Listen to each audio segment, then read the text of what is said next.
Hello दोस्तों, 9 class की जीव विज्ञान के पहले क्लास में आपका बहुत बहुत स्वागत है। आज हम जो पाठ पढ़ने वाले हैं वो पहला चैप्टर है 9 क्लास में। और इस पाठ का नाम है जीवन और उसकी विविधता। ठीक है। इसको जीवन और उसकी विभिन्नता भी बोल सकते हो, जीवन और इसकी विभिन्नता। कुछ बच्चे हैं जो इसको उच्चारण नहीं कर पाते हैं, तो मैं फिर से दोहराता हूँ, जीवन और उसकी विभिन्नता या फिर जीवन और उसकी विविधता, दोनों में से कुछ भी बोल सकते हैं। ठीक है। सबसे पहले हम इसके नाम का मतलब जानते हैं। अब विभिन्नता कहने का मतलब होता है एक तरह से अलग अलग गुण। ठीक है। अगर आप देखें, एक गुलाब फूल और एक गेंदे फूल में कुछ तो अंतर होता ही होगा। जैसे कि गुलाब के फूल में पंखुड़ियाँ बड़ी बड़ी होती है, गेंदे के फूल में पंखुड़ियाँ छोटी छोटी होती हैं। गुलाब के फूल में पंखुड़ियाँ कम होती हैं और गेंदे के फूल में पंखुड़ियाँ ज़्यादा होती हैं, है ना। लेकिन कुछ कुछ गुण समान होते हैं, है ना। वो तो समान गुण क्या क्या होता है वो आप देख ही सकते हैं। दोनों फूल ही होते हैं, दोनों में खुशबू होती है, बस खुशबू में थोड़ा थोड़ा अंतर होता होगा, है ना। लेकिन समान गुण होते हुए भी कुछ ना कुछ अंतर होता है ना। कुछ ना कुछ अंतर पाया ही जाता है, उससे ही विभिन्नता कहेंगे या फिर विविधता कहेंगे। तो हर एक के जीवन में या फिर अलग अलग जीवों में एक समान गुण होने के बावजूद भी अलग अलग गुण होते हैं। तो उसी को लेकर यह पाठ बनाया गया है, जीवन और उसकी विविधता। तो अगर आपको मेरी बात समझ में आ गई हो तो चलिए शुरू करते हैं।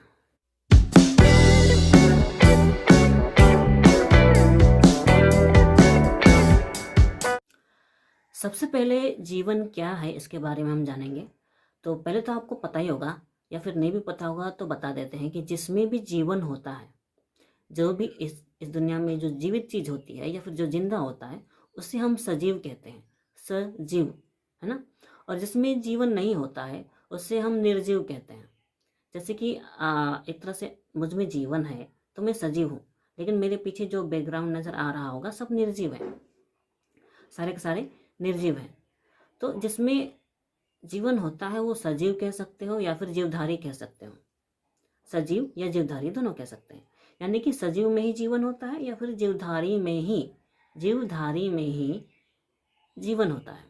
देखिए यहाँ पर जीवधारी शब्द है, तो जीवधारी मतलब जीव को धारण करने वाला, है ना। यानी कि हमने जीव धारण किया हुआ है, उसी तरह से पेड़ पौधे भी जीव धारण करते हैं, है ना। यानी कि जिसमें जीवन होता है। तो और ये जो जीवन है वो हम जीवधारियों की एक तरह की शक्ति है, यानी कि हम सजीवों की एक तरह की शक्ति है।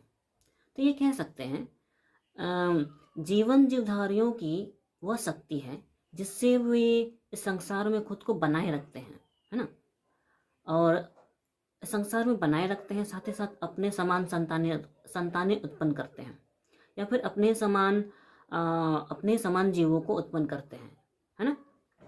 तो इस तरह की ढेरों परिभाषाएं आप जीवन की बोल सकते हो, या फिर ऐसे भी बोल सकते हो कि जीवन शरीर की या फिर जीवधारियों की एक ऐसी ऊर्जा है जिससे हम इस संसार में खुद को जिंदा रख पाते हैं, या फिर इस संसार की चीज़ों को देख पाते हैं, समझ सकते हैं, या फिर इस संसार के जीवों या फिर इस संसार की चीज़ों को अनुभव कर सकते हैं। तो ये परिभाषा, बहुत सारी परिभाषा आप खुद से बोल सकते हैं। तो जैसा ये मैंने अभी जो बोला, लास्ट में बोला, है ना, जीवन जीवधारियों की वह ऊर्जा है जिससे वे संसार की चीज़ों को अनुभव कर सकते हैं, है ना। और क्योंकि अगर जीवन ही नहीं होगा तो हम किसी चीज़ को अनुभव थोड़ी ना कर सकते हैं। तो इसी प्रकार जीवन सभी जीवधारियों में होना आवश्यक है ताकि वे संसार की चीज़ों को अनुभव कर सकें। ठीक है। ये तो परिभाषा हो गया, लेकिन ऐसी परिभाषा मैंने कहा ना, आप खुद से बोल सकते हैं, जैसे चाहे जीवन की परिभाषा दे सकते हैं। इसके अलावा अगर आप जीवन के बारे में जानते हैं तो सजीव और निर्जीव में कुछ ना कुछ अंतर होता ही होगा। जैसे कि आप सजीव देख सकते हैं, चल सकता है, बोल सकता है, देख सकता है, अपने आसपास की चीज़ें कम से कम महसूस कर सकता है, क्योंकि हर सजीव देख नहीं सकता। जैसे पेड़ पौधे देख नहीं सकते, लेकिन कम से कम महसूस कर सकते हैं, अनुभव कर सकते हैं, है ना। लेकिन मेरे पीछे जो निर्जीव चीज़ें हैं, है ना, हमारे आसपास की जो निर्जीव चीज़ें हैं वो चीज़ों को महसूस नहीं कर सकते या फिर अनुभव नहीं कर सकते, है ना। तो ये कुछ गुण में अंतर है या फिर कुछ विशेषताएं हैं, है ना। कुछ विशेषताएं हैं जो सभी सजीवों में होती है अब कौन कौन सी विशेषता होती है सजीवों में, उसके बारे में थोड़ी सी विस्तार से जानेंगे। दोस्तों, सजीवों और निर्जीवों में जो अंतर पाया जाता है ना, उसी अंतर को आप जीवन की विशेषता या फिर जीवधारियों की विशेषता कह सकते हैं। जैसे कि अगर आप देखें, हम सजीव जो हैं वो सांस लेते हैं, लेकिन निर्जीव सांस नहीं लेते हैं। तो सांस लेना ही एक तरह से हम सजीवों की विशेषता है, या फिर जीवधारियों की, या फिर जीवन की विशेषता है ना। तो ये जो सांस लेना है, जीवधारियों की पहली विशेषता कह सकते हैं, ठीक है। और तो सांस लेना ये पहली विशेषता हो गया। उसी तरह से प्रजनन की क्रिया ये दूसरी विशेषता कह सकते हैं। अब प्रजनन कहने से मतलब अपने ही समान संतानें उत्पन्न करना, या फिर अपने ही समान जीवधारियों को पैदा करना, उसे प्रजनन की क्रिया कह सकते हैं, ठीक है। तो हम सजीवों में ये प्रजनन की क्रिया होती है, लेकिन निर्जीवों में नहीं होती है। तो ये प्रजनन भी ये एक तरह से जीवधारियों की दूसरी विशेषता है, ठीक है। और प्रजनन के अलावा एक विशेषता जैसे जीवन चक्र एक खास विशेषता है जो सभी जीवधारियों में तो होना आवश्यक ही है, निर्जीवों में नहीं होती, है ना। जैसे कि जीवन चक्र कहने से, जैसे कि एक कोई जीव पैदा होता है, कोई भी जीव पैदा होता है, पैदा होने के बाद फिर बड़ा होता है, बड़ा होने के पश्चात फिर वो बूढ़ा होता है, फिर वो मर जाता है ना। और पौधे में तो अलग जीवन चक्र चलती रहती है, वो बीज से निकलते हैं, बीज से पौधा निकलता है, पौधा निकलने के बाद फिर वो बड़ा होता है, बड़ा होने के बाद फिर वो कई सालों तक जीवित रहता है। एक समय के पश्चात या तो सूख जाता है, या फिर किसी कारण से वो मर जाता है, या फिर कोई ना कोई उसे काट देता है, या फिर प्रकृति ही उसे कुछ ना कुछ गिरा देती है या तोड़ देती है। किसी न किसी तरह से उसका जीवन चक्र ऐसे ही चलता रहता है, ठीक है। तो जीवन चक्र ये तीसरी विशेषता है, ठीक है। और जीवन चक्र के बाद हम बोलेंगे उपापचय की क्रिया। उपापचय की क्रिया हम सजीवों में एक खास विशेषता है, जिसके कारण हम जिंदा रहते हैं, ठीक है। उपापचय कहने से इसको मैं शॉर्ट में यही कहूँगा कि हम जो भी खाना पीने का सामान लेते हैं, ठीक है, लेने के पश्चात हमारे पूरे शरीर में उस खाने पीने का पचने के पश्चात उसमें से कुछ पौष्टिक तत्वों का अलग होकर पूरे शरीर में आने जाने की पूरी प्रक्रिया को ही उपापचय की प्रक्रिया कहते हैं, ठीक है। लेकिन ये उपापचय की प्रक्रिया इतनी सीधी या सरल नहीं है। फिलहाल अगर आपको समझ में आ गया होगा कि उपापचय की प्रक्रिया कैसे होती है, तो उतना जानना काफ़ी है। तो उपापचय की क्रिया ये हमारी चौथी विशेषता है, जीवन की विशेषता है, ठीक है। उपापचय के पश्चात और हाँ, उद्दीपन भी हम सजीवों की एक विशेषता है। उद्दीपन कहने से हमारे आसपास की जो भी परिवर्तन होते हैं, है ना, उस परिवर्तन को देखकर या फिर महसूस करके हम जिस तरह की प्रतिक्रिया महसूस करते हैं, या फिर प्रतिक्रिया व्यक्त करते हैं, या फिर एक तरह से रिएक्शन देते हैं, उसी को उद्दीपन कहते हैं, ठीक है। तो जैसे कि अगर आप इस ठंड के मौसम में आप धूप अगर ग्रहण करते हैं, तो आपको एक तरह से शरीर में गर्माहट का एहसास होता है। तो जो गर्माहट का एहसास हुआ, ठीक है, तो वो हमारे शरीर का रिएक्शन है, प्रतिक्रिया है ना। तो धूप हमारे लिए एक उद्दीपन का काम करता है। तो ये उद्दीपन हमारी पांचवी विशेषता है, ठीक है। इसके बाद हम जानेंगे संवेदनशीलता या फिर उत्तेजनशीलता। अब जैसा मैंने उद्दीपन कहा ना, उद्दीपन क्या होता है कि अपने आसपास का जो कुछ भी परिवर्तन होता है ना, जैसे प्रकाश का आना, अंधेरा हो जाना, या फिर धूप हो जाना या छाँव हो जाना, या फिर किसी भी तरह का परिवर्तन, जैसे कि चोट लग जाना, दर्द होना, भूख लगना, प्यास लगना, किसी भी तरह का परिवर्तन, उस परिवर्तन के कारण जो भी हमारे शरीर में जो रिएक्शन उत्पन्न होते हैं ना, है ना, रिएक्शन उत्पन्न होते हैं, तो वो जो जिस परिवर्तन को अनुभव करके होता है ना, उस परिवर्तन को ही तो हम लोग उद्दीपन कहते हैं। लेकिन उस उद्दीपन के कारण जिस तरह की रिएक्शन हमारे अंदर उगते हैं या फिर निकलते हैं, है ना, उसे संवेदनशीलता या फिर उत्तेजनशीलता कह सकते हैं। तो एक तरह से ये छठवां गुण है या फिर छठवीं विशेषता है जो हमारे जीवों में ये संवेदनशीलता या फिर उत्तेजनशीलता होती है। अब संवेदनशीलता का एक उदाहरण जैसे कि आप देख सकते हैं, छुई मुई का जो पौधा होता है उसमें छूते ही पत्तियां सिकुड़ जाती हैं, है ना। तो वो जो हमारा जो छूना की क्रिया हुई, छूने की क्रिया, वो छूने की क्रिया उस पौधे के लिए उद्दीपन का कार्य करती है। लेकिन उस उद्दीपन के पश्चात उसमें जो सिकुड़ने का जो क्रिया उत्पन्न हुआ ना, सिकुड़ने का क्रिया, वो उसकी संवेदनशीलता या फिर उत्तेजनशीलता है। क्योंकि उद्दीपन को ग्रहण करने के बाद या उद्दीपन को ग्रहण करने के कारण या फिर उद्दीपन को महसूस करने के कारण उसमें अपनी प्रतिक्रिया क्या दिखाता है, वो अपनी प्रतिक्रिया सिकुड़ कर दिखाता है। तो ये उत्तेजनशीलता या फिर संवेदनशीलता हमारी छठी विशेषता कह सकते हैं। एक और विशेषता जिसे हम रासायनिक संगठन कहेंगे। रासायनिक संगठन कहने का मतलब कि जैसे कि हमारा शरीर, जैसा कि आप लोग जानते हैं, मांसपेशियों, हड्डियों, ऐसे बहुत चीज़ों से मिलकर बना होता है। खून, पसीने, ऐसे बहुत सारी चीज़ों से मिलकर बना होता है। लेकिन ये जो भी हम कह रहे हैं, मांसपेशियाँ, हड्डियाँ, है ना, वो भी तो किसी न किसी चीज़ से मिलकर ही बना होता है। ऐसा नहीं कि सिर्फ मांस से ही बना है, हड्डी हड्डी से ही बना है ना। हड्डी ज़्यादातर कैल्शियम से बना होता है। तो कैल्शियम एक तरह का तत्व होता है ना, एक तरह से तत्व या फिर रासायनिक तत्व कह सकते हैं। उसी तरह से मांसपेशियों में भी बहुत सारे रासायनिक तत्व होते हैं। तो हमारा शरीर या फिर किसी भी जीव का शरीर बहुत सारे रासायनिक तत्वों से मिलकर बना होता है। तो उसी को हम रासायनिक संगठन कह सकते हैं, है ना। हमारे शरीर में रासायनिक तत्व जैसे कि प्रोटीन, कैल्शियम, आयरन, विटामिन और भी बहुत सारे तत्व होते हैं।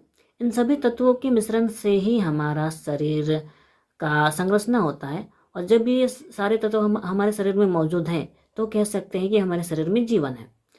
अदरवाइज हमारे शरीर में जीवन नहीं है। हालांकि हमारे मरने के पश्चात भी हमारे शरीर में कुछ तत्व मौजूद होते हैं, वो तो ऐसे निर्जीव चीज़ों में भी मौजूद होता है ना। निर्जीव चीज़ों में भी मौजूद होता है। तो रासायनिक संगठन को इतना समझाना काफ़ी है, ज़्यादा डिटेल में नहीं समझाएंगे, ठीक है, क्योंकि आपको सिर्फ बात समझना है कि असल में होता क्या है। एक और विशेषता कहेंगे, उसे कहेंगे जीव द्रव्य, जिसे इंग्लिश में प्रोटोप्लाज्मा कहते हैं। प्रोटोप्लाज्मा भी एक तरह का पदार्थ है कह सकते हैं।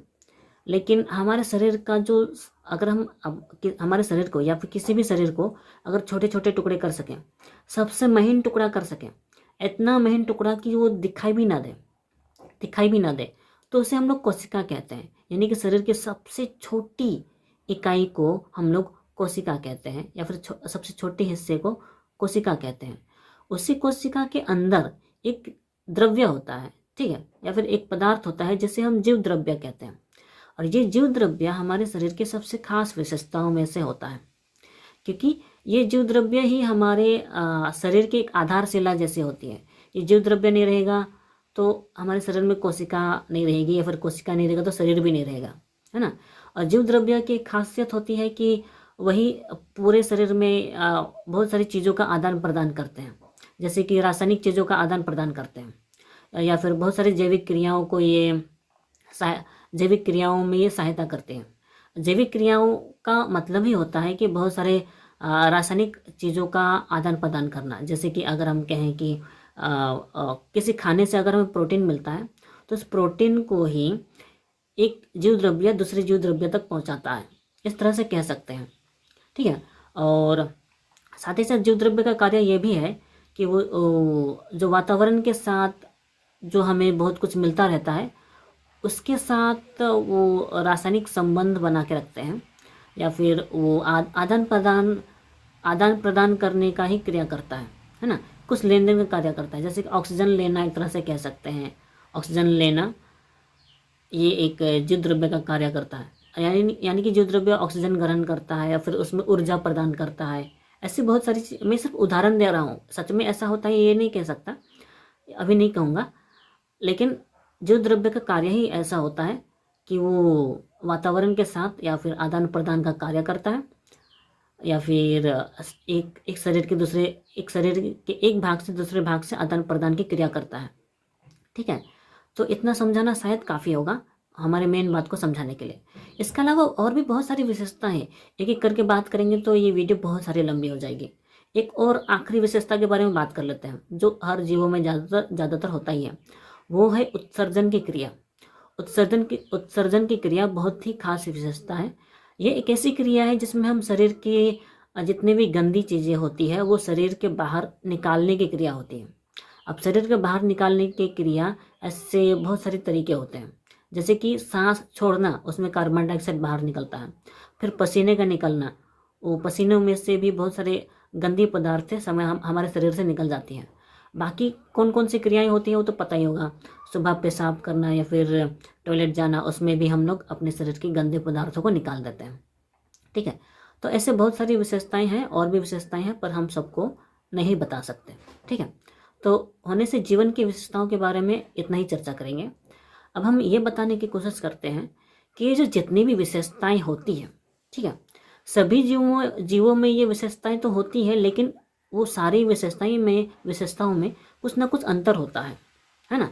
जैसे कि शुरू में मैंने उदाहरण दिया था, ये जो जीवन चक्र का जो विशेषता है, जीवन चक्र का विशेषता इंसानों में कुछ और होता है, पेड़ों में कुछ और होता है ना। और इंसानों और जानवरों में ज़्यादातर एक जैसा ही होता है, लेकिन अगर आप तितलियों की बात करें, तितलियों में जीवन चक्र अलग ही होता है।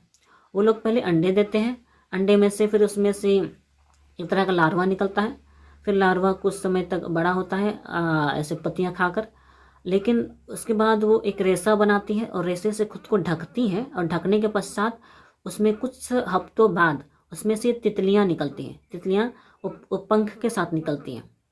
तो असल में उनका जीवन चक्र कुछ अलग ही तरीके से चलता है। तो हर जीवों में जीवन चक्र की जो विशेषता है वो अलग अलग होती है। इसी तरह से और भी बहुत सारी विशेषताएं हैं जो दूसरे जीवों में अलग होता है, हमारे जीव या फिर किसी और जीवों में अलग होता है। तो ये जो विशेषताओं में अंतर है ना, इन विशेषताओं के अंतर पर ही जीवों को हम सभी जीवों को एक लाइन से नहीं पढ़ सकते, है ना। मान लीजिए अगर हम सभी जीवों के बारे में एक एक करके पढ़ेंगे, जैसे कि अगर मैं बोलूं कि गाय और बकरी के बारे में अगर कुछ बताऊं, है ना, तो अगर मैं दोनों को अलग अलग पढ़ता हूं, अलग अलग, तो ये बोलेंगे गाय के 4 पैर हैं। जैसे कि बचपन में हम लोग गाय के निबंध कैसे लिखते थे, गाय के 4 पैर है, 2 आंखें हैं, 2 कान है, 1 नाक है, 1 मुंह है, एक जीभ है, 2 सींग है, एक पूंछ है ना। इसी तरह से उदाहरण बचपन में हम लोग ये सब लिखा करते थे, है ना, गाय की जो रचना लिखा करते थे। लेकिन वही चीज़ अगर हमें बकरी के बारे में लिखना होगा तो सेम टू सेम वैसा ही लिखने की कोशिश करेंगे, है ना। अगर बकरी के बारे में भी किसी को बताना होगा तो सेम वही लाइन दोहराएंगे, जैसे कि उसके बारे में भी यही बोलेंगे, 2 आंखें हैं, 2 कान है, 4 पैर है, एक पूंछ है, एक नाक है, एक मुंह है, 2 सींग हैं, होते हैं, है ना। तो उसके बारे में अलग से वही चीज़ बतानी पड़ी। लेकिन अगर दोनों को एक ही लिस्ट में डाल दें और उनकी खाली विशेषताएं एक अलग से लिख दें, तो होने से लिखना नहीं पड़ेगा ना, दोनों के बारे में अलग अलग लिखना नहीं पड़ेगा, है ना। तो हम ये बोलेंगे ये जो विशेषताएं हमने लिखी है, ये सारी विशेषताओं के जानवर इस तरह के इसी लिस्ट में आते हैं, है ना। तो उस हिसाब से, लेकिन वो सारी विशेषताएं एक ही लिस्ट में तो नहीं आ सकती ना। हो सकता है जैसे 2 पैर वाले जीव, उनको किसी दूसरी लिस्ट में डालेंगे, उसको किसी दूसरी लिस्ट में डालेंगे। फिर उड़ने वाले पंछी या फिर उड़ने वाले जीव, उनको किसी और लिस्ट में डालेंगे। या फिर अंडे देने वाले जीव, उसको किसी और लिस्ट में डालेंगे। या फिर अंडे नहीं देने वाले जीव, उसको किसी और लिस्ट में डालेंगे। दूध पिलाने वाले जीव किसी और लिस्ट में डालेंगे, दूध नहीं पिलाने वाले जीव किसी और लिस्ट में डालेंगे, है ना। तो इस तरह से मतलब उनको अलग अलग बांटना पड़ेगा। अलग अलग बांटेंगे तो धरती पर तो कम से कम लाखों प्रकार के जीव हैं, सबको एक लाइन से नहीं पढ़ सकते। लेकिन अगर उनको विशेषता के आधार पर बांट दिए जाएं तो उनके बारे में हमें अलग अलग पढ़ना नहीं पड़ेगा, बस उसकी विशेषता पढ़ेंगे हम लोग कि इस विशेषता वाले जीव इस लाइन में आते हैं, तो खाली विशेषता पढ़ेंगे और कौन कौन से जीव हैं वो एक ही बार में आ जाएगा। जैसे कि अगर मैं कुछ विशेषताओं की बात करूँ, 4 पैर, 2 आंखें, 2 कान, 1 पूंछ, ठीक है, और शाकाहारी जीव, उसको हम एक ही लिस्ट में डालेंगे तो ये कुछ विशेषताओं के आधार पर उस लिस्ट में कुछ जीव आएंगे, जैसे कि गाय, भैंस, बकरी, जिराफ, जेबरा, ये सारे एक ही लिस्ट में आएंगे, है ना। फिर अगर मैं दूसरी तरह के जीवों की बात करूं, 4 पैर 2 आंखें 1 पूंछ लेकिन मांसाहारी या मांस खाने वाले जीव। उसमें से शेर, बिल्ली, कुत्ता और चीता, है ना, चीता, भेड़िया, ये दूसरी लिस्ट में आएंगे। तो देख पा रहे हो या जान पा रहे हैं आप लोग कि इस तरह से जीवों को अलग अलग भागों में बांटना कितना सुविधा होता है ना, उनकी विशेषताओं के आधार पर। तो जो उनकी विशेषताओं या गुणों में जो अंतर होता है ना, उस अंतर के आधार पर सभी प्रकार के जीवों को, पूरे पृथ्वी के जीवों को कई भागों में बांट दिया गया है, ठीक है। लेकिन ये जो बांटने का सिस्टम है, कम से कम कई बार अलग अलग तरीकों से बांटा गया था। शुरू में इन सारे प्रकार के जीवों को 3 तरह से बांटा गया था। उन 3 तरह से बांटने की जो विधि है उसको डोमेन सिस्टम कहते हैं, ठीक है। उसके बाद और तरह से फिर बांटा गया और बांटने के पश्चात उनको किंगडम सिस्टम में बांट दिया गया। किंगडम यानी कि उसको, किंगडम को हिंदी में जगत बोलते हैं, ठीक है, यानी कि एक तरह से जगत में बांट दिया गया। और इस किंगडम में या फिर जगत में जीवों को 5 भागों में बांट दिया गया। सभी प्रकार के जीवों को 5 भागों में बांट दिया गया। लेकिन ये जो किंगडम और जो किंगडम के अलावा ये जो अभी जो बोला मैंने डोमेन, है ना, ये 2 अलग अलग में क्यों बांटे गए या फिर 2 अलग अलग सिस्टम में क्यों बांटे गए, और इसके अलावा और कौन से सिस्टम के तरीके से बांटा गया, इसके बारे में मैं अभी पूरा नहीं बता पाऊँगा क्योंकि वीडियो लंबी होती जा रही है। तो जो जिन सिस्टम से बांटा गया है उस बारे में मैं अगले वीडियो में चर्चा करूँगा। लेकिन अगले वीडियो तक ये जो मैं विशेषताओं के अंतर के आधार पर जो जीवों का वर्गीकरण किया जाता है, ये क्यों किया गया है, इसको थोड़ा याद रखिएगा ताकि अगले वीडियो में आपको साफ साफ समझ में आए। तो इस तरह से वीडियो तो लंबी हो ही गई है, तो आज के लिए बस इतना ही। वीडियो अच्छी लगी हो तो लाइक करें, शेयर करें। हालांकि मुझे पता है आप लोग बहुत से लोग शेयर नहीं कर रहे हैं, मैं विनती करूँगा वीडियो अच्छी लग रही है तो किसी दोस्त को शेयर करो, साथ ही साथ या तो फिर अपने स्टेटस में लगाओ, स्टोरी में लगाओ, लेकिन कम से कम मेरी वीडियो को लाइक करने के साथ शेयर ज़रूर कर दो ताकि किसी को अच्छी जानकारी मिले और कम से कम पढ़ने की अच्छी चीज़ों का ज्ञान हो। तो आज के लिए बस इतना ही। आपको पता है क्या करना है, तो मिलते हैं अगले वीडियो में। तब तक के लिए जय हिंद।